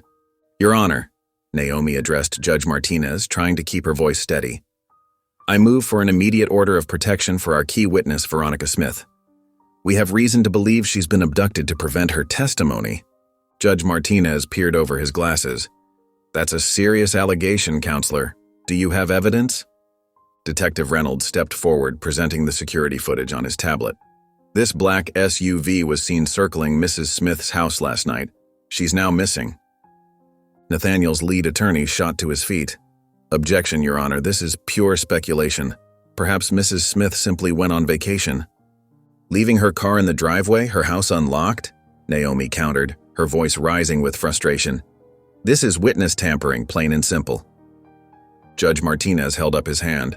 "Without Mrs. Smith present to authenticate these alleged hospital records, I'm inclined to delay these proceedings until we can establish their validity." Naomi's heart sank. A delay could be devastating. Foster Services had already filed paperwork to place Elijah in a permanent home. Every day that passed put him at risk of being lost in the system forever. "Your Honor," Nathaniel's attorney smiled smoothly. "Given the circumstances, perhaps we should consider finalizing my client's custody claim now. The child needs stability." Naomi felt her hands trembling with anger. Across the courtroom, Nathaniel's smirk widened. He knew exactly what he was doing. Without Veronica's testimony, the documents were just paper. A small movement caught Naomi's eye. Elijah, sitting quietly in the back with his social worker, was carefully folding a piece of paper. The social worker was distracted by her phone, and Elijah seized his chance. He slipped from his seat and padded quietly toward Naomi's table. As he passed, he dropped the folded note by her feet. Naomi's heart skipped a beat as she carefully retrieved it, unfolding it beneath the table. In wobbly child's handwriting were the words, "I remember a place, a big house with a blue door." Naomi's mind raced. Elijah had been there. He'd been in the Hawthorne family home. If they could prove he had been there before being found as an abandoned baby, it would destroy Nathaniel's entire story. She quickly scribbled a note to Detective Reynolds. "Check property records for Hawthorne family. Looking for house with blue door." The detective nodded subtly and stepped out to make some calls. "Your Honor," Naomi stood again. "We request a brief recess to review some new information." Judge Martinez sighed. "Ms. Miller, without substantial evidence, I'm inclined to move forward with permanent placement proceedings." "Just 2 hours," Naomi pleaded. "That's all I'm asking." The judge studied her face for a long moment. 2 hours, but if you return without concrete evidence, I'm ruling on placement today." As the courtroom began to clear, Nathaniel brushed past Naomi's table. Tick-tock, Judge Miller, he whispered. Time's running out. Naomi watched Elijah being led away by his social worker. He turned back once, his brown eyes, so like her own, filled with trust and hope. She wouldn't let him down. Not now, not ever. Detective Reynolds reappeared in the doorway, gesturing urgently. Naomi, he called softly. I found it. The Hawthorne family estate. It's got a blue door. The afternoon sun cast long shadows as Naomi's car wound through the tree-lined streets of Oakwood Heights, the city's wealthiest neighborhood. Her hands gripped the steering wheel tightly, while Detective Reynolds sat in the passenger seat, studying a property map on his tablet. In the back seat, Elijah pressed his face against the window, his brown eyes scanning each passing mansion. Are you sure about this? Detective Reynolds asked quietly, glancing back at Elijah. If we're caught trespassing? We need proof, Naomi whispered back. Without it, I'll lose him forever. They turned onto Maple Grove Drive, where the houses grew even larger, hidden behind wrought iron gates and perfectly manicured hedges. Suddenly, Elijah's small voice broke the silence. There! He cried out, pointing through the window. The blue door! Naomi's breath caught in her throat. Rising before them was a massive Georgian-style mansion, its weathered blue door standing out against pristine white columns. The Hawthorne family estate. Elijah started trembling in his seat. That's where they kept me, he whispered, his voice shaking. In the dark room downstairs. Naomi pulled the car around the corner, parking it discreetly behind some trees. She turned to face Elijah, her heart aching at the fear in his eyes. Sweetheart, you're safe now. We won't let anything happen to you. Detective Reynolds checked his watch. Security patrol passes every 30 minutes. We have about 20 minutes until the next round. They left Elijah with Officer Martinez, who was stationed in an unmarked car nearby. As they approached the property, Naomi's judicial robe felt heavy in her bag, a reminder of everything she was risking. But one look at Elijah's frightened face in her mind steeled her resolve. They found a gap in the hedge where the branches had grown sparse. Reynolds went first, helping Naomi through. The manicured lawn stretched before them, security cameras sweeping in slow arcs. They timed their movements carefully, staying in the blind spots Reynolds had mapped out. The basement window was exactly where Elijah said it would be. Reynolds produced a small tool from his pocket and worked quickly on the lock while Naomi kept watch. The window creaked open, and they slipped inside. The basement air was thick with dust and the musty smell of old papers. Their flashlights revealed rows of filing cabinets and stacked boxes. In the corner stood a small room with a heavy door, the dark room from Elijah's nightmares.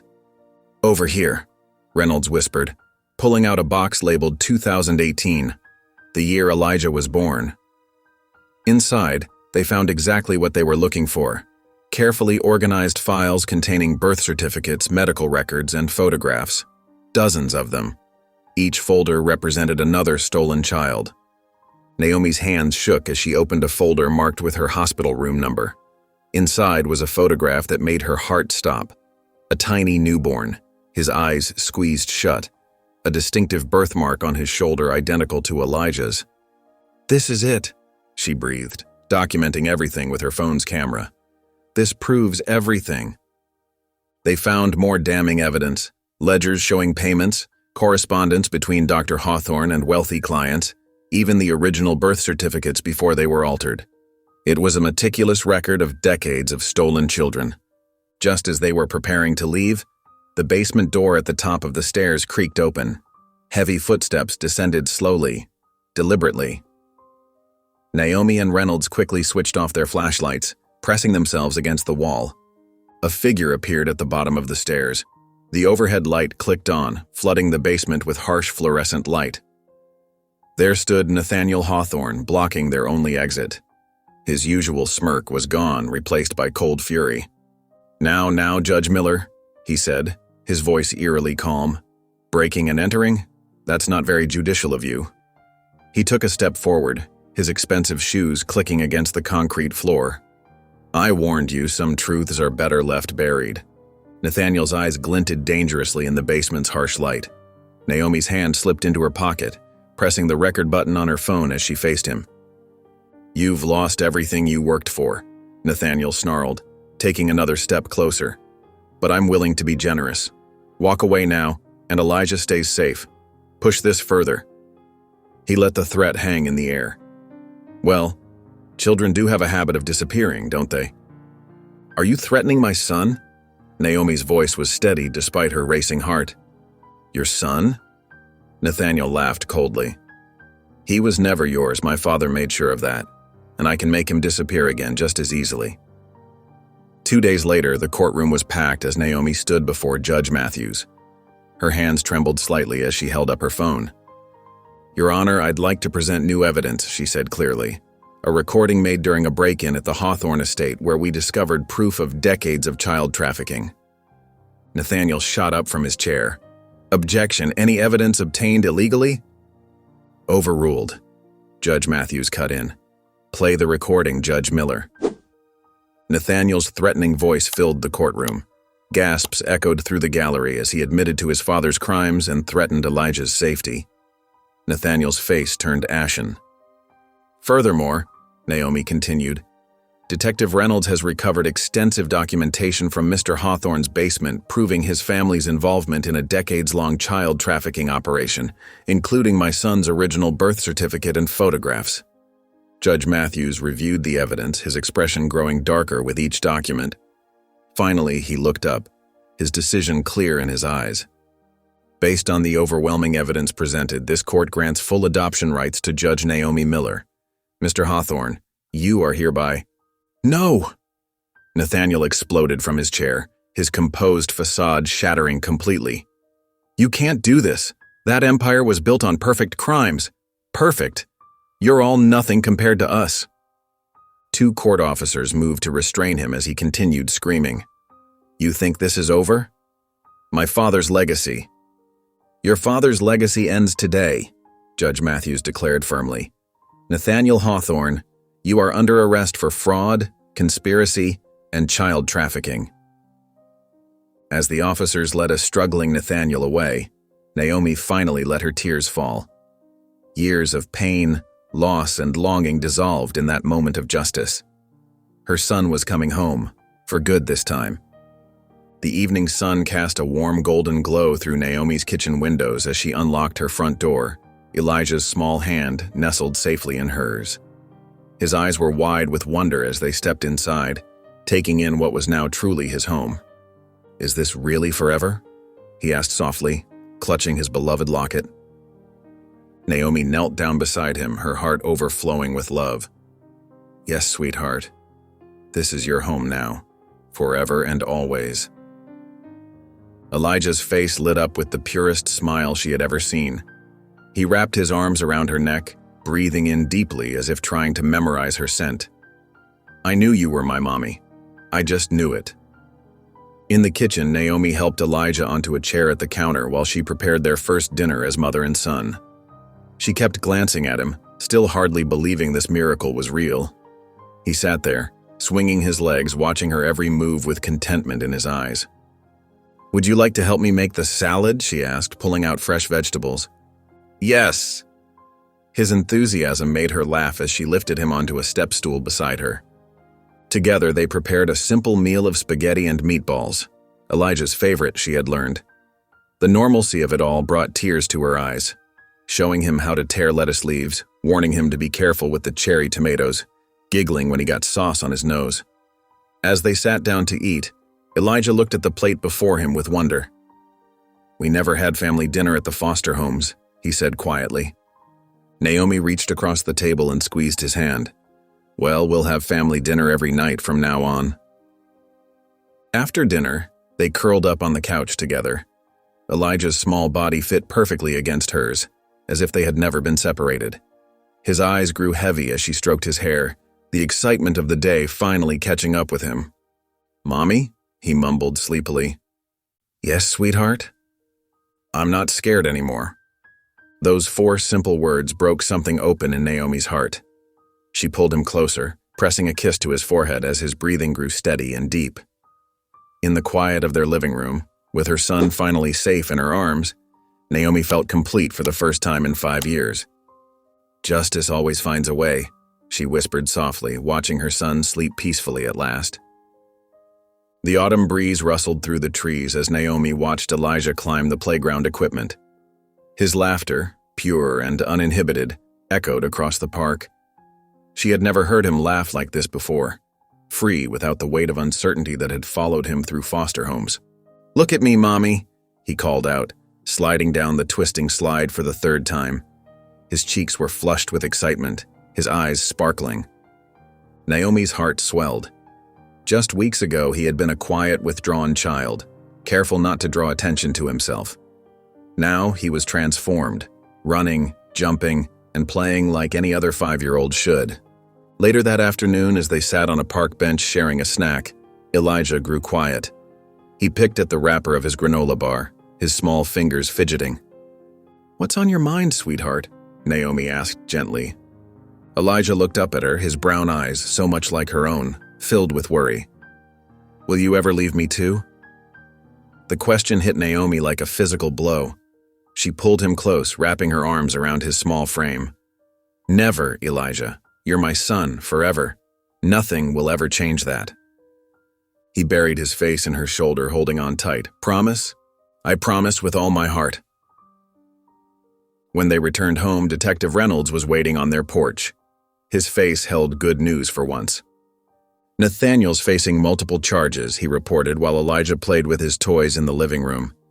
"Child trafficking, document fraud, witness intimidation, the list keeps growing. And there's more. Other families are coming forward, Naomi. Parents who lost their babies just like you did. They're all hoping to find their children." Naomi watched Elijah through the doorway, contentedly arranging his toy cars in a neat line. Just months ago, she had been a different person. Judge Miller, who lived by evidence and precedent, who kept her emotions carefully controlled. Now she was simply Naomi, a mother who had fought against impossible odds to save her son. "I used to think justice was about following the letter of the law," she said softly, "but sometimes it's about following your heart." Reynolds nodded, understanding in his eyes. "You changed the system, Naomi. Because of you and Elijah, other families might get their miracles too." Through the window, they could hear Elijah's laughter as he played, the sound of a child finally, truly home. The morning sun filtered through Naomi's kitchen window as she sipped her coffee, scanning the newspaper spread across the counter. Her own face stared back at her from the front page, alongside a headline that read, "Judge exposes decades-long baby trafficking ring." Lisa Bennett's article covered 3 full pages, detailing the investigation and its impact.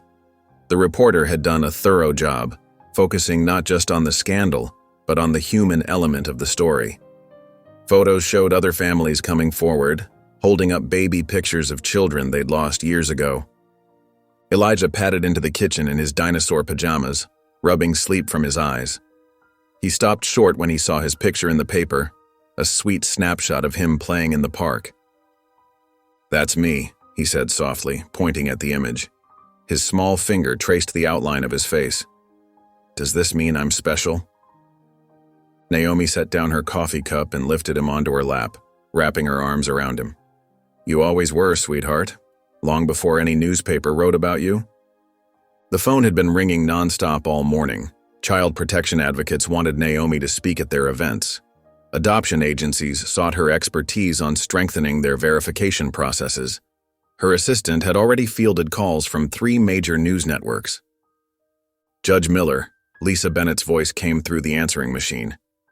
"The response to your story has been overwhelming. People want to hear more. Would you consider an in-depth interview?" Naomi reached over and pressed delete. This wasn't about becoming a celebrity or making headlines. It had always been about one thing: bringing her son home.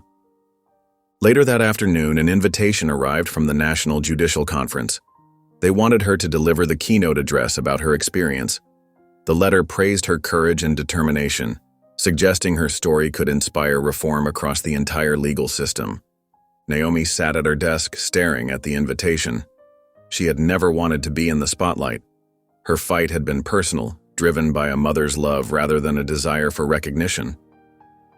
Elijah appeared in her office doorway, clutching a crayon drawing. "I made this for you," he said, presenting his artwork. It showed two stick figures holding hands, one tall, one small, standing in front of what appeared to be a courthouse. "Is this us?" Naomi asked, pulling him close. He nodded. "That's you helping other kids find their mommies too." His words hit home. Maybe sharing their story wasn't about fame or recognition. Maybe it was about helping other families heal, about preventing more children from being stolen from their parents. The next morning, another wave of headlines appeared. Child protection groups were already pushing for new legislation, stricter oversight of hospital births, better tracking systems for adoptions, harsher penalties for trafficking. They were calling it Elijah's Law. When Elijah saw his name in the paper again, his eyes grew wide. "Look, Mommy. They're helping other kids because of us." Naomi hugged him tight, remembering all the nights she'd spent believing her baby was gone forever. "That's right, sweetheart. Sometimes good things can come from hard times." Detective Reynolds stood in the courthouse lobby, watching Elijah's eyes grow wide as he took in the towering marble columns and gleaming wooden benches. The boy's small hand gripped Naomi's tightly as they walked through the familiar hallways, but this time there was excitement in his step rather than fear. "I have a special surprise for you, buddy," Detective Reynolds said, his usually stern face softening into a warm smile. "Want to see where your mom works her magic?" Elijah nodded enthusiastically, his curls bouncing. The detective led them down the main corridor, past the security checkpoint where the guards waved cheerfully at Elijah. The boy had become something of a courthouse celebrity since the case broke. "Here we are," Reynolds announced, pushing open the heavy wooden doors to Courtroom 3, Naomi's courtroom. Elijah gasped as they entered.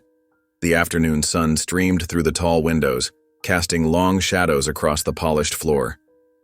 The room looked different now, peaceful and quiet, without the usual crowd of lawyers and spectators. "Would you like to see where your mom sits?" Reynolds asked, gesturing toward the judge's bench. Elijah looked up at Naomi questioningly. She squeezed his hand and nodded. "Go ahead, sweetheart. It's okay." The boy carefully climbed the steps to the raised platform, his small fingers trailing along the smooth wooden railing. Reynolds lifted him onto the large leather chair, and Elijah's feet dangled well above the floor. "Now you're Judge Elijah," Reynolds said with a chuckle, handing him a spare gavel from the desk. Elijah sat up straight, trying to look serious like he'd seen his mother do countless times. He tapped the gavel gently on the sound block. "Order in the court," he declared, his voice echoing in the empty room. Naomi pressed her hand to her mouth, feeling tears well up in her eyes. Just months ago, this same courtroom had been the scene of their reunion. A terrified little boy whispering a truth that would change both their lives forever. Now here he sat, confident and happy, playing at being judge in the very seat where she had first heard his voice. Reynolds noticed her emotion and placed a comforting hand on her shoulder. "Look how far you've both come," he said softly. Elijah continued his playful presiding, pointing the gavel at imaginary lawyers and declaring, "Objection sustained," a phrase he'd obviously picked up from watching his mother work. His infectious giggles filled the courtroom, replacing the memories of tense arguments and tearful testimonies. "What do you think?" Naomi asked, walking closer to the bench. "Should we get you a smaller robe?" Elijah beamed down at her. "Can I be a judge like you someday, Mommy?" Naomi's heart swelled at the word Mommy. It still felt like a miracle every time he said it. She reached up to smooth his wild curls, whispering, "One day, you'll change the world too." After a few more minutes of pretend court proceedings, they prepared to leave. Elijah carefully placed the gavel back on the desk and slid down from the chair. As they walked toward the doors, he reached for Naomi's hand, holding it firmly but without the desperate grip he'd had in the early days. The three of them strolled through the courthouse, passing the wall where photos of all the current judges hung. Elijah pointed proudly at Naomi's picture, telling everyone who would listen, "That's my mom!" Each time he said it, Naomi felt a surge of joy. The fear that had haunted both their lives, his fear of abandonment, her fear of losing him again, was finally fading. In its place was something stronger, the unshakable bond between mother and child forged through struggle but unbreakable now. As they reached the courthouse steps, Elijah's grip on Naomi's hand remained steady and sure. He no longer held on like someone afraid of being left behind. Instead, his touch carried the simple confidence of a child who knew, without doubt, that he was exactly where he belonged. The late afternoon sun cast a warm glow through Naomi's living room windows as friends gathered for an intimate celebration. Detective Reynolds stood by the fireplace, sharing animated stories with Mr. Davidson, while other close colleagues from the courthouse mingled around platters of finger foods and cake. Elijah darted between the guests, his face glowing with joy. He'd never had a party before, and the excitement radiated from his every movement. His new blue sweater, picked out specially for the occasion, made his eyes sparkle even brighter than usual. "Time for presents," Reynolds called out, producing a carefully wrapped package from behind his back. Elijah sat cross-legged on the floor, surrounded by the small group. His hands trembled slightly as he unwrapped the gift. He still wasn't used to receiving presents. As the paper fell away, his eyes widened. Inside a simple silver frame was a photograph taken just weeks ago, on the day the adoption was finalized. Naomi and Elijah stood on the courthouse steps, both beaming at the camera. Elegant script beneath the photo read, "Our first day as family." "Oh," Elijah whispered, running his fingers gently across the glass. He looked up at Naomi, his eyes swimming with tears. "It's us, Mommy." Naomi knelt beside him, wrapping an arm around his small shoulders. "That's right, sweetheart. That's the day you officially became my son, though you were always meant to be."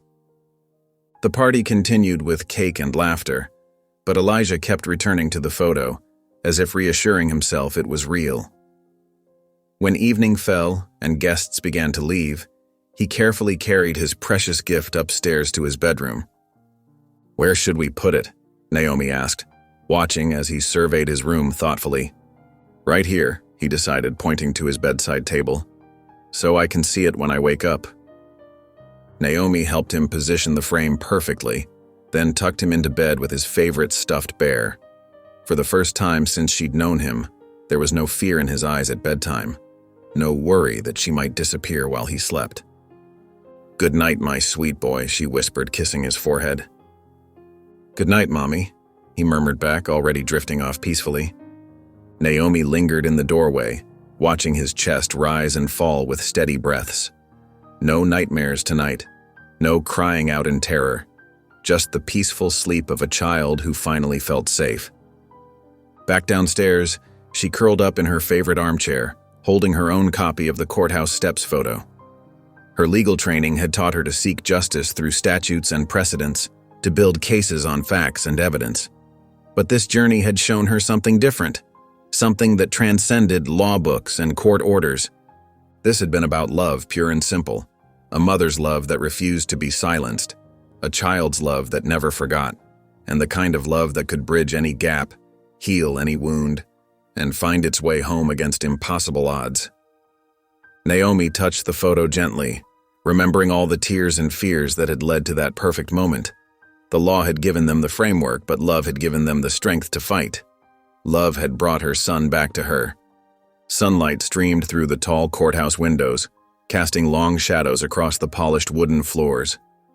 Judge Naomi Miller sat behind her familiar bench, but everything felt different now. Her black robes settled differently on her shoulders, weighted with understanding rather than just authority. Before her stood Sarah Mitchell, a foster mother whose hands trembled as she clutched a worn manila folder. Her eyes held the same desperate hope Naomi had once felt, the fierce desire to keep a child she'd grown to love as her own. In the gallery, Elijah sat quietly beside Mr. Davidson, his small legs swinging beneath the bench. He watched his mother intently, dressed in his special court clothes, a tiny blue blazer that matched Naomi's judicial robes. "Ms. Mitchell," Naomi began, her voice gentle but firm, "you've provided a loving home for Jenny for the past 2 years. You've attended every parent-teacher conference, every doctor's appointment, and shown unwavering commitment to her well-being." Sarah nodded, wiping away tears with shaking fingers. "She's my daughter in every way that matters, Your Honor." Naomi felt her throat tighten, remembering her own desperate fight. The law recognizes that family isn't just about DNA. It's about who shows up, who stays, who loves unconditionally. She glanced at Elijah, who gave her an encouraging smile.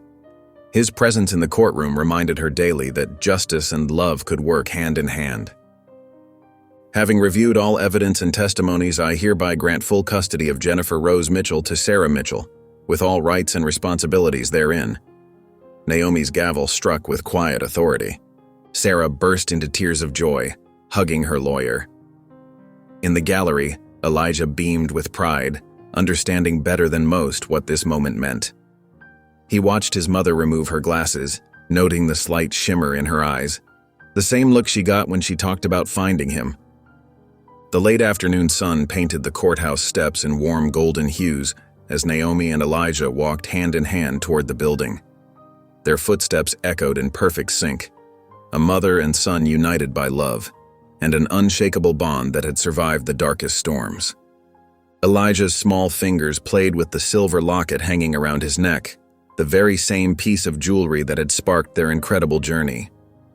The metal caught the sunlight, twinkling like a star, reminding them both of that fateful day when a whispered truth changed everything. "Remember when I first showed you this?" Elijah asked softly, his brown eyes, so much like his mother's, gazing up at her.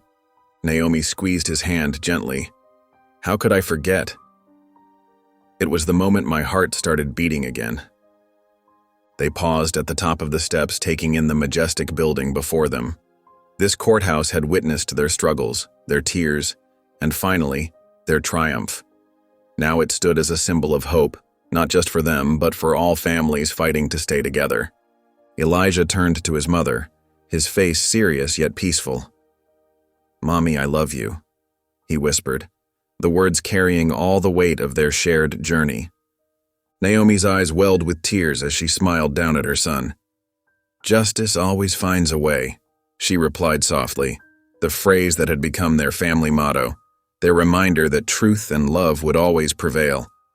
If you enjoyed the story of Judge Naomi and Elijah, I handpicked this next story that you will enjoy. Please don't miss this one. Click here to watch it. Replied softly, the phrase that had become their family motto, their reminder that truth and love would always prevail. If you enjoyed the story of Judge Naomi and Elijah, I handpicked this next story that you will enjoy. Please don't miss this one. Click here to watch it.